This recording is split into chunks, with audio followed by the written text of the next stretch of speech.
I just planted the onions in like one big container. Ooh, cilantro's getting big. More chives. I literally have those everywhere. Alright, it's not perfect, but that will do. Love this like soft, fluffy filler. But I think this was my favorite find of the day. I thought this would be so nice in the garden.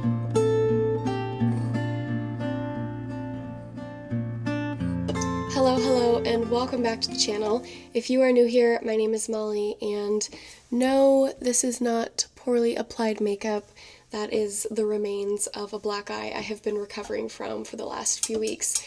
Junie and I collided heads, and it resulted in a tiny little cut and a really bad black eye. I've never had a black eye in my life, and I didn't actually think they turned black. I thought that was just like the name of it, but it did in fact turn practically black before turning to every other color in the rainbow, and now we're on the tail end. I'm hoping it will look back to normal in a couple of days. So anyway, it is Saturday. It is a gorgeous day. The sun is shining. It actually feels like spring. I know, we still could always get some wintry weather between now and like mid-April. New England is always a tease this time of year with a sunny day, but it's here and I'm going to enjoy it. Matt is currently outside doing a little bit of yard cleanup. He is picking up a bunch of the garden waste I just left on the ground in the raised bed gardens and the border garden area. I'm actually going to run downstairs and check on my seedlings. Normally that's part of my morning routine, but I haven't done it yet today, so I thought we could do it together. I actually planted a couple more trays of seeds last week just to keep things on track so we didn't fall behind. So I need to check on those, see if anything needs water, and of course see if anything popped up. That's one of my favorite things to do every day. And then I think we'll take a quick walk outside because I noticed some of my bulbs popping up in the border garden and some of the perennials coming back to life. So we'll go take a peek at those and see what's coming back. But first, let's go check on the seedlings. So far we have 5 trays started. I actually moved one tray up because I needed to use the heat mats for the new trays I planted, and most of the seeds in this tray had either already popped up or just started to emerge. You can see mostly everything has something. This row I didn't actually plant anything in. There's one little rosemary plant that's emerged. None of the thyme has come up. And then I have a couple of the chives just starting to pop up here. And then, let's see, what's in here? I always forget. So this is one of the ones I recently planted. I have a couple of perennial flowers in the front and then a whole bunch of onions in the back. Nothing has come up yet. Oh, my peppers! Look at those! Yay! We've got some shishito peppers and some sweet peppers popping up here in the front. There's one right there. That is, I think, another variety of sweet pepper. And then the rest of them haven't come up yet. So I'm going to leave the lid on this one for a little bit longer, but you can see that these few are already starting to touch the top. So I might have to pull this cell pack out and put it in a different tray so the other ones can keep taking advantage of the humidity. All right, this one, ooh, cilantro's getting big. We've got some snapdragons. My German thyme is doing really well, so maybe the other thyme seeds are just studs. And then I've got some violas over here on the left. No parsley yet. Same thing happened last year though, so maybe parsley's just a slower grower. And then here we've got a whole bunch of celosia. Some scabiosas started popping up. My cosmos. Oh my gosh. The cosmos always get really big, so I actually should have put those in a different tray, but I can always transplant them later, so we'll let them go a little bit longer, and then I'll probably have to pop this lid off because they're going to get crushed by the top. So I'm just going to add a little bit of water to the bottom of this tray so it can suck up through the holes in the bottom of the containers.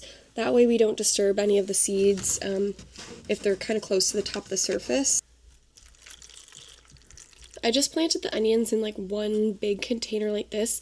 They don't get huge, but when we go outside to plant them, you can easily like separate each individual plant and put it in the ground. I'm hoping they do okay. I actually put quite a few seeds in each of those. I think these are 4-inch containers, so we will see. I didn't have a ton of luck last year with the onions once we put them in the ground, so I think part of that was the watering and soil nutrients, so we will see. These 50 cell packs are tricky because, I don't know if you can tell, but it kind of sits lower in the middle of the tray and it kind of like curves up on the sides. So when you bottom water it, the middle rows get the water sort of sucking up from the bottom, but the outside rows don't. So I usually have to carefully water the outside rows without splashing too much so I don't disturb like the seeds and stuff. Sometimes I'll pour a bunch of water in the bottom and I'll let it go for like an hour so that everything can kind of get absorbed, and then I'll come down and I'll dump that extra water out just so it's not too wet, because you don't want to overwater the seeds either.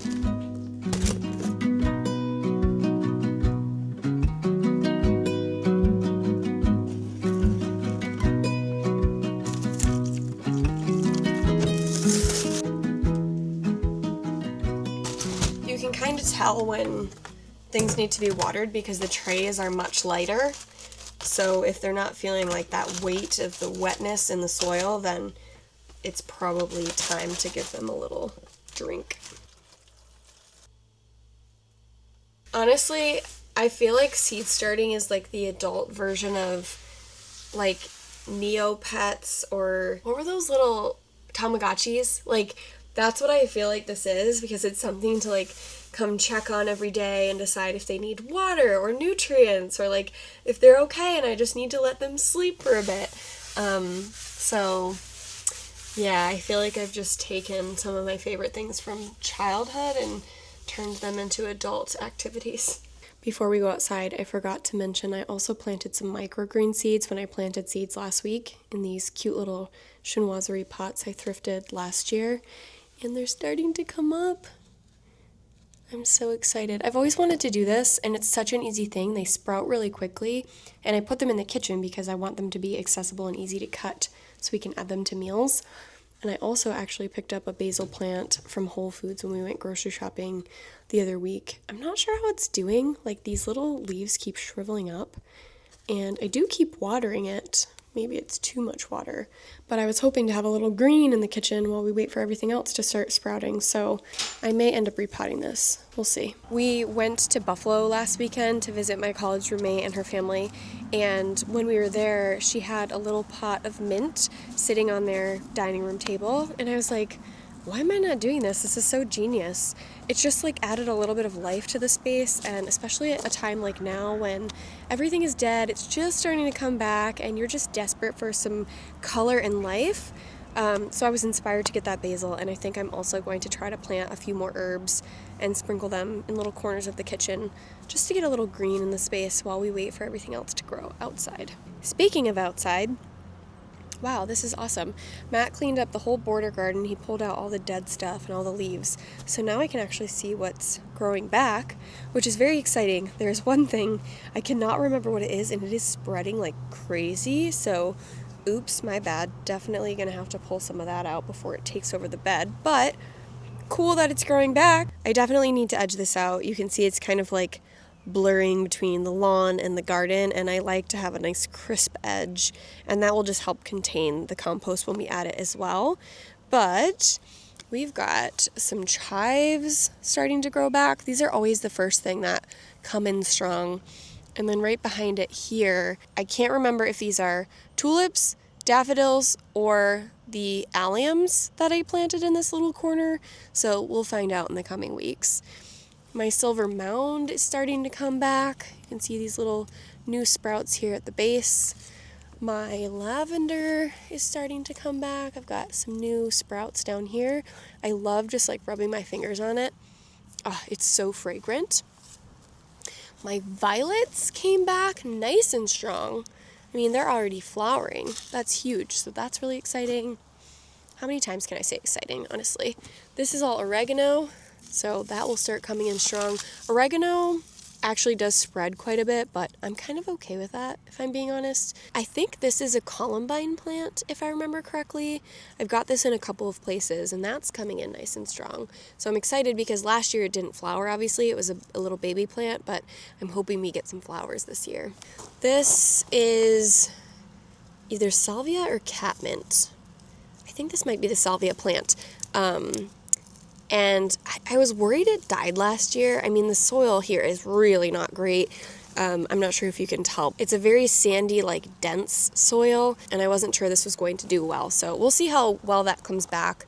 But I'm hoping adding some compost and really focusing on the health of the soil in these beds this year will help some of these plants grow stronger. This is flowering allium. It's different than the purple sensations, which I put everywhere. Those are those like big globe flowers. This was a smaller one. I think it has like a white blossom, if I remember correctly. So we'll see what that looks like. More chives. I literally have those everywhere. This is another catmint. I think we've got some growth in there. It's very buried in all of these pine needles, but it is there, so that's good. Got another allium here in the corner. This is, what is this? This is a lavender, but I don't see any. Oh yeah, there's some new growth down there. So anyway, oh yes, I forgot. All of these are columbine. I planted these. These are seeds from our friends. They collected them from their plants a couple of years ago, and then I planted them from seed last year. So I'm hoping we'll get some flowers in this pot. This middle stick is a hibiscus plant. I'm not sure if I should have broken that. I planted that from seed. We had a hibiscus plant a couple of years ago. Junie just ate the whole thing, but I was able to collect like 3 seeds from it. And I planted that last year and it did grow. So we'll see if anything comes of it this year. I can't wait to see this space just filled with green. It's crazy how quickly it changes. Like as soon as May comes around and we get things in the ground, it just starts to fill up, and it's my favorite. The one other thing I wanted to show you before I think we're going to go grocery shopping are the shallots and garlic that started to come up. We planted bulbs in the fall of last year, and this is the second year we've done it. It's so much fun. First of all, we use a ton of garlic, shallots, and onions, but it's such an easy thing to do, and it's like high reward because you can harvest them a lot earlier if you plant them in the fall.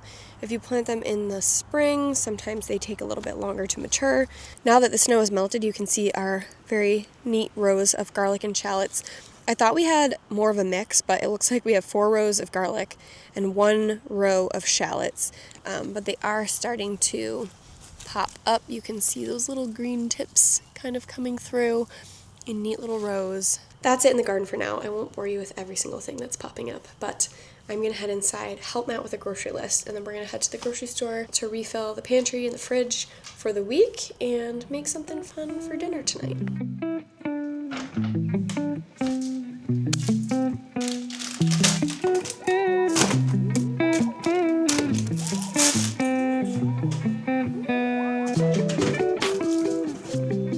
We are back from the grocery store, and I am going to make a chicken pot pie for dinner.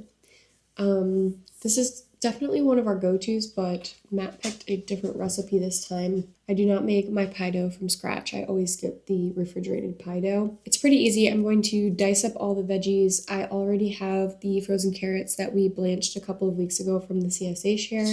Just get everything prepped, and then I will cook the chicken in a saucepan, cook up all the veggies, make the filling, and then throw it all into the pie crust and stick it in the oven.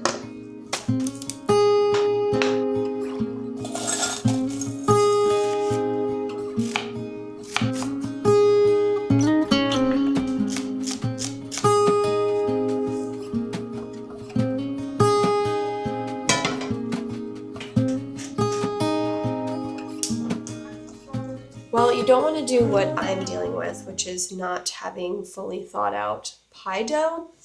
We just bought it, so it was still in the freezer. I thought it would thaw out by the time we got home and unloaded and everything, but it's still somewhat frozen. So I basically broke it apart, stuck it in the microwave for, a few seconds at a time on defrost, just until it was workable. I'm going to flour my work surface here, roll it out back into a pie crust, and then put it on the bottom. No big deal, just an extra step.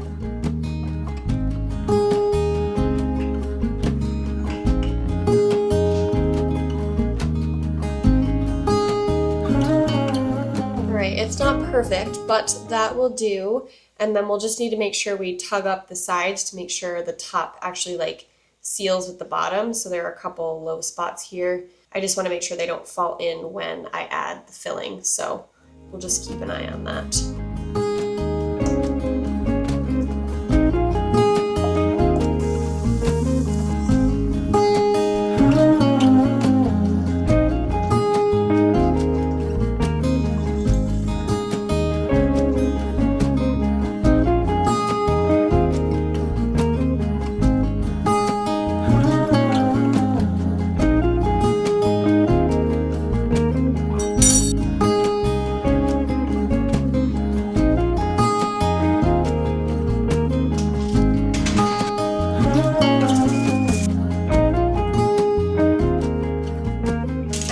covering it in a little bit of foil about halfway through so it didn't get too browned. Just browned enough and it looks perfect. So I'm going to let this cool and then we are going to eat. And as a time check, it is currently 10 p.m. So I think this is officially the latest dinner I've ever had.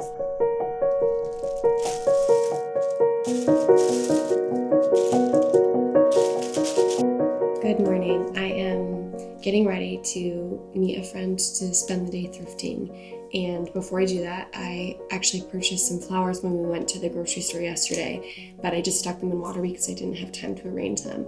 So I'm going to clip off the bottoms of those, stick those in a vase, and then hit the road to do some shopping.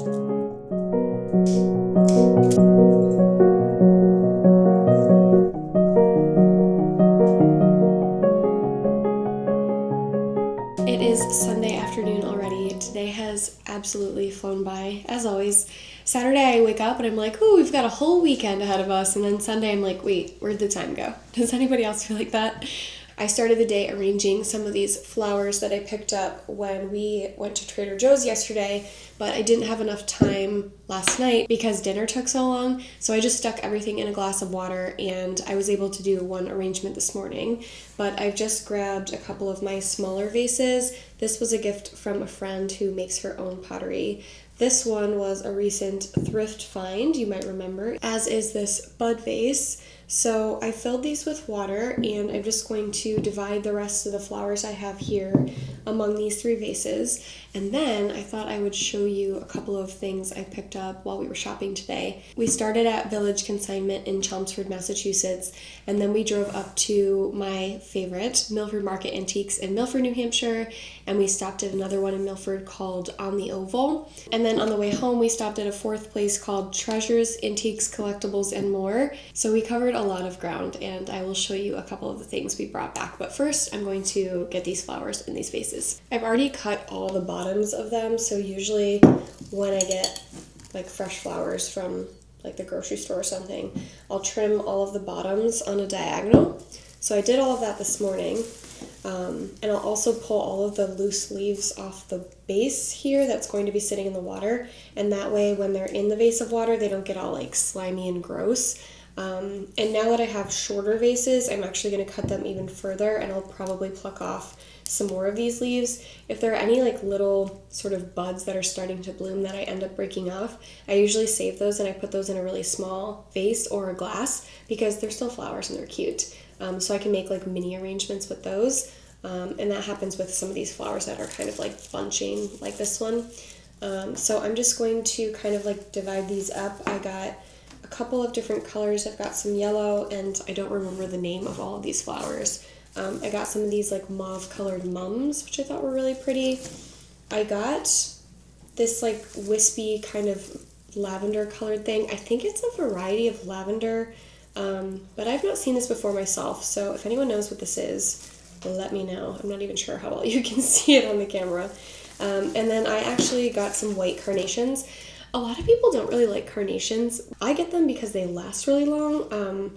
I don't really get like the bright red ones. I try to stick to like light, neutral, sort of bright springy colors when I do get them, but I think they're great. So don't be a carnation hater. Sometimes I'll like keep them kind of long so we get a little more movement in the bouquet. Because this is a vase with an open mouth, it allows us to do that. The vase I was arranging in this morning was a little bit like tighter, so they kind of all just tend to like stay really upright, which is a fun look. I still like that, but I do like very like whimsical and sort of like organic shaped bouquets, and the wider mouths tend to allow you to do that a little better.